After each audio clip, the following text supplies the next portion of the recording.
Hey everybody, welcome back to the Pixelated Pearl. Here I am in VirtualBox. We're going to set up a new virtual machine using the Linux Mint ISO file that we got last time. Now this would simulate me putting this in a computer, me booting up the hard drive that we had with Rufus. You don't need Rufus for this particular thing, you just need the ISO file. Now, I'm going to walk you through the install of a virtual machine, or Linux rather. So let's go to Linux Mint. Let's call it Orbit because it's Minty. And that should be it. It's going to write this to the user VirtualBox VMs. Let's see. Proceed. Let's do Orbit again. Dirty mouth. Because I think that's funny. All right. This is an unattended guest OS installation. Don't worry about it. Just put that in there. So we're going to specify virtual hardware. So resources allocated to the virtual machine will not be available to the host when the VM is running. Okay. That being said, so like I said, this in the last video, this computer is running on top of your computer. It's computer inception, okay? So you need to give it some base virtual memory, and you need to give it a couple CPUs. The more the better. Okay, it'll run better. It'll run faster. But remember, it's taking up more allocation or more stuff on your hard drive, right? So while this virtual machine is running, it's using those resources. So hit next. All right. Looks good. All right, we're going to start the virtual machine. This is like pressing power on your computer.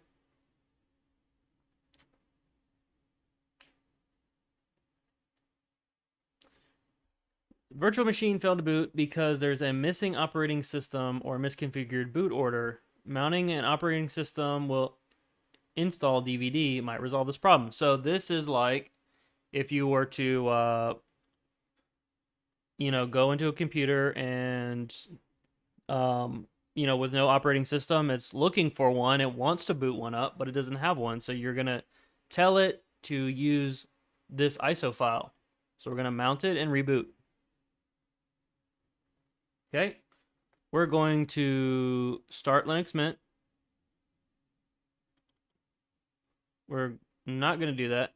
Let's see. This will cause a virtual machine to capture the host mouse pointer and the keyboard, which will make them unavailable for other applications. So we're not going to do that because it's silly and we don't like that. And you're going to sit there for a minute and you're going to be like, I wonder what's going on. Why am I sitting here looking at a blank screen? And really what's happening is you just press the power button on a computer. Oh, look at that.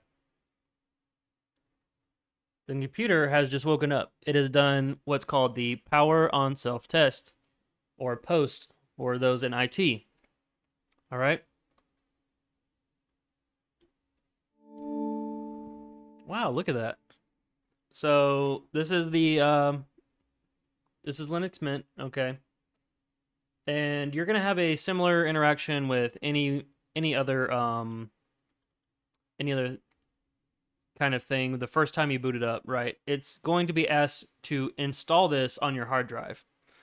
Now, in a virtual machine, we have hard drive allocation, so this is not setting up on our actual hard drive.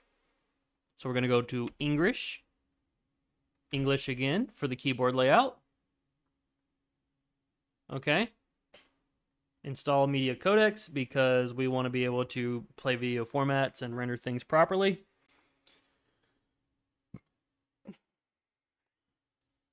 Excuse me.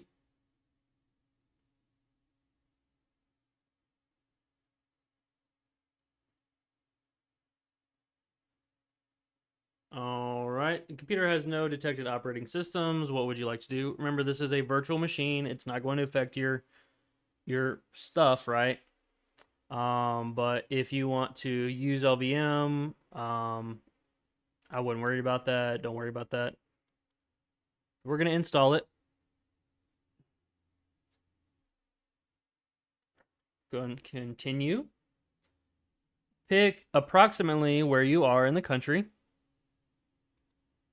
Don't dox me, okay? So I'm about somewhere around there in Chicago timeline. Okay, this is a very important step. Please remember this stuff. Please write this down, okay? You are going to become the super user or root, okay? So your name, Sam. Your computer's name, Orbit. It doesn't have to be Orbit, but pick a username. Sam will work for me. Okay. Dirty mouth. You don't have to do it, but that's what's funny to me. Okay. Let's double check, make sure we did this password. It's a weak password, that's okay. Now, you have some options here. You can log in automatically, require my password to log in, or encrypt my home folder. I'm not going to worry about that right now. It's a virtual machine. Okay. This all can be revisited later. So it's gonna do the install. Okay. In the meantime, it's gonna give you some stuff, right? It's gonna give you some stuff to look at. Be fast and safe on the web. Watch your favorite shows on Netflix and YouTube. Okay, very nice. Enjoy music, listen to podcasts and radios. Cool. Enjoy high definition movie, things of that nature. This is stuff that Linux comes with. Enjoy, share your photos, export. You'll have all this stuff when you get in there, right? Use Discord, keep in touch with your friends, right? So this is kind of letting you know, hey, it's okay. I know this is a new operating system, but here's what we have for you. This is very cool, okay? Whenever I guess I'm a bad salesman on stuff like this, but this is really very cool, okay? LibreOffice, how much do you pay for a Microsoft subscription? For Word, Excel, PowerPoint, all that stuff, right? This comes with it for free, and you do not have to pay for it, okay? This is called Libre. It's pretty cool. I have noticed that using it, you will have problems porting it over to like a Microsoft Office file. It does allow you to pick how you save your files, which is very nice. It has a lot of options. It does its best to reach out to proprietary stuff and mesh with it, okay? And you're gonna kind of start learning about open source ideas, like everything that you pay tons and tons of money for. They've got all your information, they have all your stuff, right? What if you could do all that stuff locally and you don't have to worry about what Microsoft sees you doing, right? And this is a valid thing for people who are concerned about privacy, or maybe like you're tired of these forced updates that just bog down your system and you're not ready for them, and you can take control. Linux is not going to ask you to install anything without your permission first and foremost. If it has an update it wants you to use, it's going to ask you to update it, right? And then you get to say yay or nay. Now, of course, that means you're going to be running without the most up-to-date stuff. That's not advised. There are security patches and things of that nature. But that being said, this is some of the things that are... And look, you can get VirtualBox on... So you can have a virtual machine inside your virtual machine inside your virtual machine. If you really wanted to. Let's talk about some of the things that people use these for. So you could be developing web applications, and you want to use the Linux kernel as a base for that. So you build it in your virtual machine, and you don't have it affecting anything in your main thing. So you just have have one screen Windows and one screen Linux. That's pretty cool, right? Another thing too is you could let's say that you decide to get into, you know, deep in IT, right? Cybersecurity stuff. You can actually go to a website that you believe is malicious and download, what you believe is potential malware into a virtual machine. And the virtual machine is a container, right? So, is it possible for that virus to escape the virtual machine? Of course, but it's all contained inside this little box. And so it's very hard to get out of. And what people do, especially in the industry, is they download these files, they test and see what the malware does. If it's ransomware, see how it affects the system. And then if it breaks, you just delete it or you reload from a snapshot.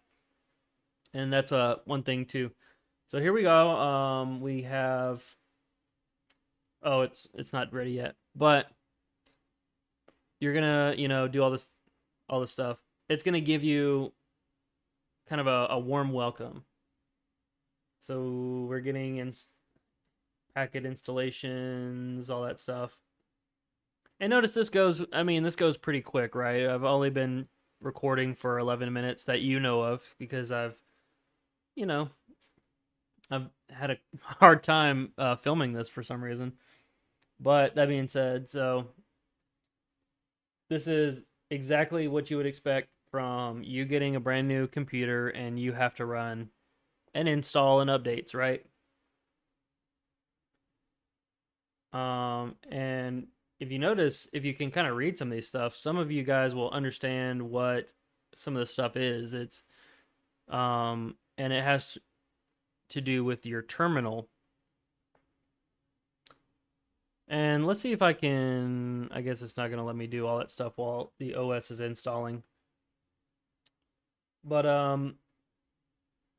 yeah, there's so many fun things you can do with this. You can use it as an educational platform, right? When I was in IT school, like literally just a couple weeks ago, when we went through the Linux course, they had us make a virtual machine, and we were just, we were learning how to script, and we were learning like the basics of Linux, what it's used for, how it's used, and this is just, you don't have to pay for this because all of the information that Linux would give you is out there in the open, but sometimes you need some class instruction. Like I said before, you can actually get jobs. I did an interview not too long ago, and I mentioned that I had some experience with Linux, and they said, like, that's an eyebrow raiser. Whoa, Linux? Like, it's something that is very useful. Like I said, servers, um, you know, people make security hardware. They use Linux in developing security hardware. They use Linux in developing SCADA, um, all kinds of stuff. I mean, you'd be surprised. Android phones, their whole operating system runs on Linux. It's a Linux base, and then Android puts their stuff on top of it. So when I say that Linux is super useful, I mean I'm telling you it's very useful. So once you get to this, right, installation finished, but you can continue testing Linux Mint now. So basically, this area, right, you get Linux Mint, but it's not fully installed on your hardware, and this is kind of like a test drive of your car, right? So maybe you want to back out at the last minute. So this is the test environment, okay? So you restart. Let's restart the virtual machine. So this is just like going down here and hitting restart on your computer, right? Which I need to anyway because I have an update that I didn't ask for. So Linux is running, or I mean Mint is running. The session is locked because it's restarting.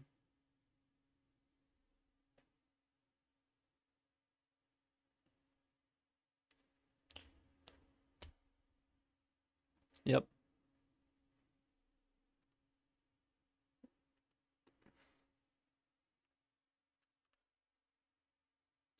Okay, so it says remove the installation medium and hit enter.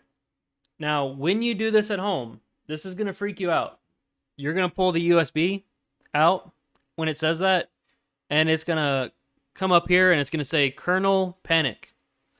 You go, oh my gosh, I broke it. Don't worry about it. Just reload it. Just restart. Okay.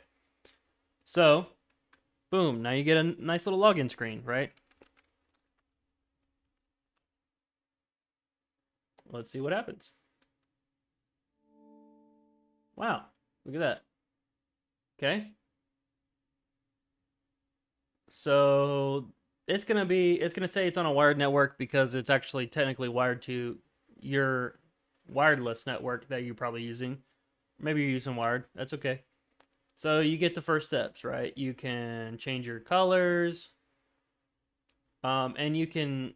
I like dark mode on everything. That's just me. Blue and yellow is good. If you know, you know. System snapshots. This is get used to this, okay? Action required, time shift, or actual. You're gonna see that screen a lot, right? Why? Because Linux wants to know that you are okay with whatever it's installing. Okay, what I say, dirty mouth for Orbit. Okay, now watch this. This is called a snapshot. This is why you should not be afraid of breaking stuff. In fact, you can make a snapshot of Linux from VirtualBox. So if you go back to VirtualBox, you can make a snapshot. All right. What does a snapshot do? It allows you to basically load your game, right? You've played a game online. You've let's see, finish. Let's see, create. So it scans your whole system. It's like, wow, look at all this stuff you have on here, right? And it's scanning the interior. It's not scanning your whole computer. It's just scanning what's in the VirtualBox, right? And it's taking account of everything you got, and it's going to create your first snapshot. Like I said, this is saving your game so you can reload when you die, right?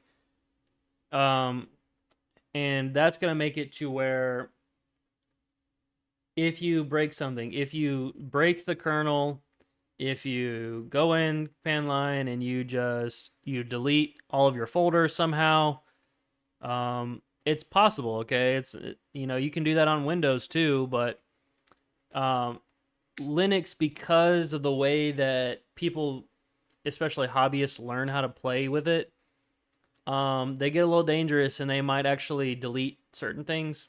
This is for one reason why you back up your data all the time, and this is essentially a backup. This is you being able to restart from where you were at a day ago rather than reset from where you were at when you first installed the system. So that's cool. Let's see if we can get into anything else while we're waiting. Let's wait for that. Driver manager, you can check and see if there's anything that needs to be driven.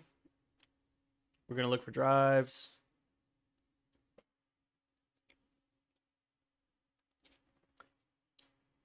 Let's see. No drivers needed. We don't need drives. Cool. Update manager. We're going to need update. And you just go down the list. My dad was playing with this a few days ago, and he broke the update stuff, or he broke his ability to install new software. Rather, it got corrupted somehow, and we had to fix it. And that's just how it goes. This can happen on Windows too. Okay, in fact, this is happening more and more because the more updates they get, they keep breaking stuff. Dirty mouth. We're gonna authenticate there. It's gonna look for packages that we need, and this is gonna be stuff that we need to, like curl, Firefox. What else? We got all kinds of stuff. Those are the updates we need, so we're gonna update that stuff. If it asks you for a local mirror, you don't have to do it. If you don't know what it is, don't touch it. That's what I always say. Dirty mouth. If you don't know what it is, don't touch it. And if you want to know what it is, Google it and then break it, and then you learned, okay? And that's all this is, okay? You got system settings, you got the software manager, which is basically your app store.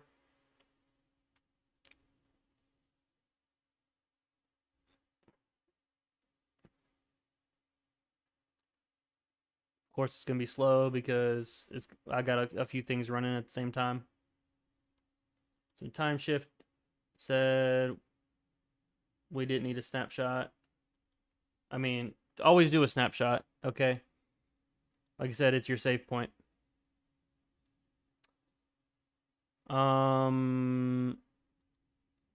We'll just have to wait for the update. So I just showed you a lot of stuff, okay? There's firewall, control, monitor network traffic. All right, that's cool and all, but Sam, why would I even want this? Like, what does this do for me? Okay, it's a computer, guys. Let's see if Firefox will load up. Yeah, who remembers Firefox? Firefox comes on a lot of these Linux distributions. Boom, there you go. You want to go to YouTube? You got YouTube. One cool thing about Firefox is, look, are you paying for a VPN right now? You don't have to. It's built into Firefox, right? I mean, you probably will have to pay for extra stuff, but yeah, the prismatic pearl. Let's see who that guy is. Wow, look at that. I need subscribers. This is a shameless plug. Go subscribe. Okay. Hit subscribe. I'm not gonna make shadow profiles on my virtual machines just to go subscribe. Okay. That being said, if you I mean, that's it, right? If you need Linux stuff, if you need spiritual help, I got you. Go check out the Prismatic Pearl. That's my main stuff. That's my ministry. That being said, yeah. Play with your virtual machine. I think in part 3 we're gonna talk about command line. Let's get spooky, all right? Let's get scary. Look at that command line. This is like, you know, you control alt delete and you hit like command right, and you're like, oh, I wonder what my I wonder what all this means. Like, what's it going? You know, what all this stuff is, right? And it's very simple. It's not scary, okay? But you can do so much with this that you can't otherwise do. So if that seems interesting to you, come check it out. Anyway, peace.